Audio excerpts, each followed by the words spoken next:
Welcome back, everybody. We are officially back on side piece trying to get some work done on this truck.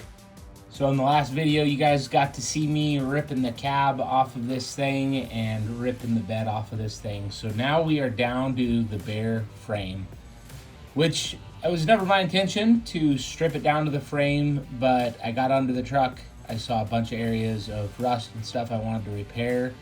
And frankly, it's too hard to do it with the cab on. So I think you guys have found out by now I really like doing things the right way. So we took the cab off, we took the bed off.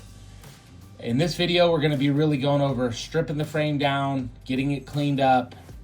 Then we're gonna move into the rear suspension. So really upgrading all of the rear suspension bushings and doing what's called a reverse level to try and get the ass into the truck a little lower to the ground. I don't want this truck super high riding. If you're liking what you see so far, we have everything on this build up on the side piece playlist on the channel, so don't forget to like and subscribe. We'd love to have you along for the ride. All right, guys, we have a bare frame. I just finished cleaning it off. The goal for this morning was to get this thing clean. I'm sick and tired of getting under this and getting dirt in my eyeball or rust falling all over. So hopefully the last time I have to freaking clean this truck up, clean the floor up. So took it out, pressure washed it. Took me almost 2 hours to get it clean as I would want it. We cleaned up the floor in the shop. So now the really fun part starts happening where we're replacing the old crappy parts with new fancy parts. So we're actually gonna work our way from the very back of this thing to the front, replacing, painting, cleaning, doing everything, basically making it a new truck, even though it's an old truck. So I'm pretty excited to get it rolling. I'll try and chime in with what I'm doing anytime I'm working on something. A lot of it might be some time-lapse footage, but I'm excited to show you guys what's going on. So I didn't originally intend to go all the way down to the frame, but as I was under the truck, it was basically impossible for me to get to where I needed to be without taking the body and the bed off. We took everything off. We got the hitch off, which was kind of a pain in the butt. It was pretty well rusted in there. Then we cleaned everything up. So you do see some rust spots. We're gonna be cleaning all of that up, but you can see top of the tank, nice and clean now. And then the biggest thing that was bothering me is we have a lot of work to do up front here. And everything was just coated in, like, not exaggerating, probably a ½ inch of grease. So now you can see even the cross member, nice and clean. The front diff's nice and clean. You can actually see the AAM logo there. So now we're ready to get to work. I'm excited to start ripping through this. Okay guys, we're gonna start the day off with doing a reverse level on this truck. So I'll kind of talk you through the big parts, but most of this is just gonna be real quick on the time lapse. So what we're gonna do, we're doing it two ways here. We're gonna actually be removing a couple of these leaves out of the leaf pack. So what you see here on the top, these are the 3500 overloads. Those are going away. That overload's going away. And then 2 of those stack plates will be going away. So to do that, to accomplish that, we're gonna be unbolting these 4 top bolts, unbolting the 2 center pins you can see there. And then we'll be removing those leaves, but that's not gonna get us enough drop for what we need. So we're actually gonna put in a new shackle as well. So we're gonna be putting in a drop shackle to replace this guy. So with it being lower, one of the things you're gonna have to do is also replace the shocks with shorter ones so they don't bottom out. So we'll be replacing these shocks with a couple of other ones. I'll go ahead and go through what ones I'm using for you guys as we go. Let's get to it.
So when you're doing this, you can do it two ways. You can do it the super cheap way. You can basically do this for nothing if you really wanted to. By switching those bottom plates I showed you up to the top, then your U-bolts will stay the same size. But it's really not safe to reuse U-bolts. You should always replace them. So I got some new ones from Stengel Brothers. OKC Garage, you can check him out. He's got all the part numbers and stuff like that. But I just recommend getting some new U-bolts whenever you're doing this.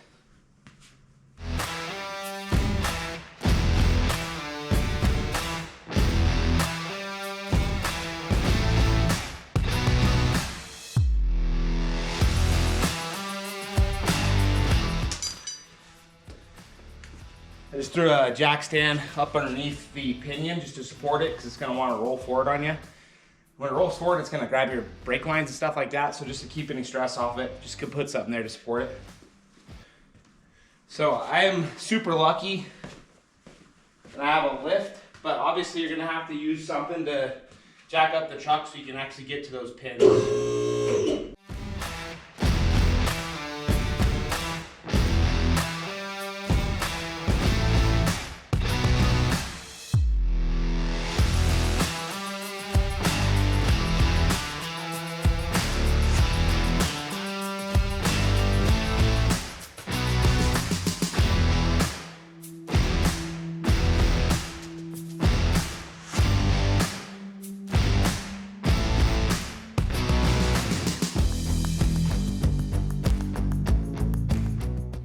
All right, it officially looks like a bomb went off in here. So I ran into a major snag and I could not get these centering pins or the pins out.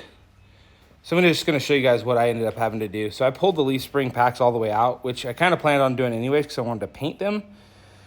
But you can see this is what the new pins look like. They're in, this is the way it's supposed to be.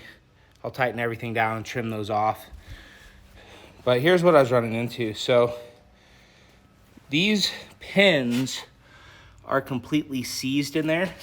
And I actually had to get them on the floor and hammer on them with a sledgehammer actually to get them to come out. They were so rusted in. So just an FYI guys, if you're doing this, you may end up having to pound on them a little bit to get them going. But once you got them out, it goes pretty smooth from there. All right, next thing I'm working on is putting in some new bushings into the ends of these leaf spring packs. So these rubber bushings just get totally worn out. You can see on this one, it's all disbonded and stuff like that. These are a pain in the ass to get out.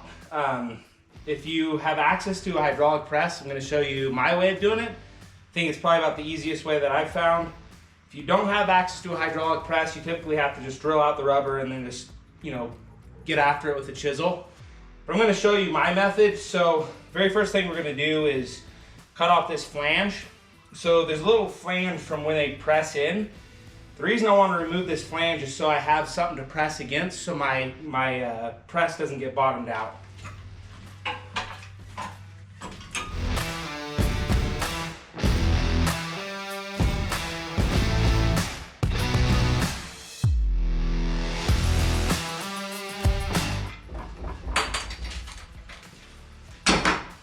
All right, there we go. Now we have a good place to press against.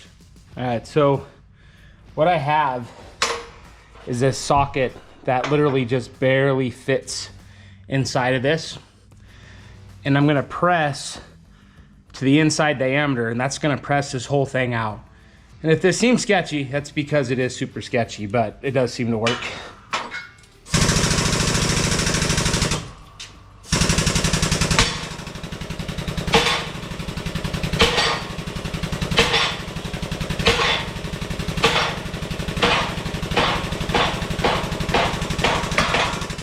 That one definitely fought me a little bit, but we got her done. So it's a lot better doing that. I'd rather fight with the press for a little bit than try and chisel that thing out, which will take you an hour or two. It's a little bit of a pain in the butt to keep a leaf spring level in there, but a little bit of patience, you can get it done. That one was a little harder than most, but you can get the idea. I thought I was recording for you guys, but apparently it wasn't. So I just beat in these new bushings. So these are polyurethane bushings. The one thing you want to do, they're actually really easy to put in. They're a lot easier than the rubber ones. But all you're going to do is grease up the inner bore, and you'll pound them in with the hammer. Then you'll grease up your center pin that goes inside of the polyurethane, and you'll just pound that in with the soft face hammer. So what we're doing now is I'm going to cut off these pins to a reasonable length. They always come super long. I don't know why they're so long. But I'm going to cut those off, and then we'll get this thing mounted in the truck. But one thing I want to show you guys real quick is the difference between a lowering shackle and a standard shackle. So this is what a lowering shackle looks like. This is what a standard shackle looks like. So what it does essentially is it moves the pin position up a couple of inches. You guys can see that the mounting location here is up a couple inches further than the other one. So the one thing with these is they are side specific. So the thing on these right here, this scallop is what goes towards the frame. So you need to make sure that you're putting the scallop portion towards the frame. If not, if you try to do this side will actually hit your carrier right there for the shackle. So make sure that you have this scallop side towards the frame.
All right, guys, I apologize. The GoPro did not pick up the last of the work on these springs, so I'll have to kind of walk you through what I did here. So you can see I got everything painted up nice and clean. Don't worry about the diff cover, that's going to be replaced.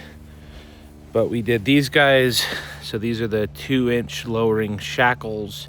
You can see how they're in there. I did use polyurethane bushings across everything. All right, and these front eyelets are just normal. Again, polyurethane bushings in there. And then you can see the spring pack. Let me see if I can zoom in on that at all.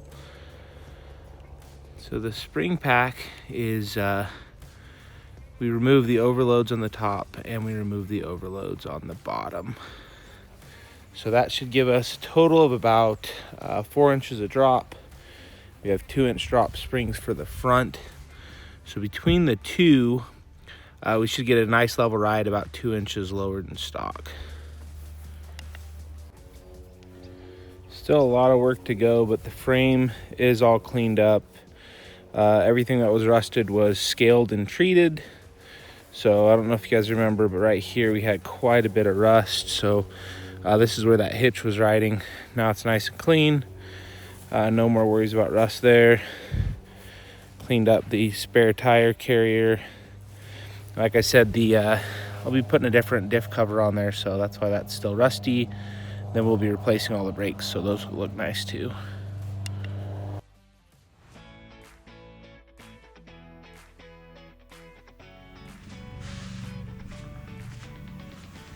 I damaged myself, but the show must go on. Time for some electrical tape and a paper towel. All right, my guess is that's probably better than new, right?